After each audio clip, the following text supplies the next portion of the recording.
This is Katrina Dennis with Feminine Touch for GamerHub.tv. We're about to talk with combat designer Jason for God of War Ascension.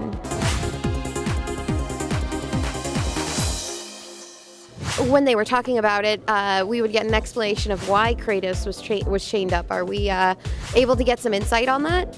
Not yet. I mean, you'll learn that through the story, how he got chained up.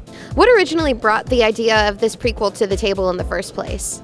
Oh, I think God of War 1 through 3 all had a story that was common in the sense that Kratos was just angry. He just killing everything in his path and with no remorse. And I think going into this project, one of the first ideas was like, well, what was Kratos like before he was like that? You know, what was he like when he was just dealing with the pain of his family dying and things like that? So that's what this story focuses on. And what can people look forward to as far as changes in the combat system or the entire design of the game? Well, players will find different ways to kill their enemies for sure. They'll be able to pick up weapons on the ground, use them against people, use other enemies against other enemies, and also there's a new rage system where they build up some rage while they fight and use that to kill enemies as well. Were there any personal influences that you might have brought in outside of the game that inspired you as far as the design went for the system? Sure, besides just like sadistic rage myself.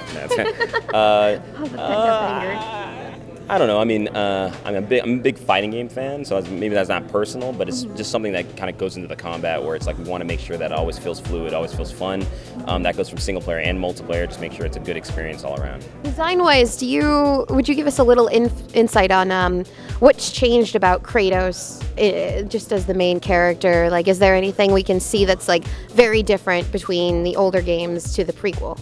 Well, just his model alone is different. You know, he is younger in these games. He's a little bit leaner. But the systems that I was talking about earlier, like picking up the weapons and the rage system and all that, that's pretty much the core of like combat-wise and what you'll see difference in this game. In terms of story, though, you'll see a different personality in the sense that he doesn't just kill everybody. You know, he actually has a reason to do it if he has to do it. And you'll see, hopefully, maybe be a little sympathetic with Kratos this game. So overall, like, what new elements were brought into the game art? Like, what hasn't been in the older games that were introduced that people could look forward to?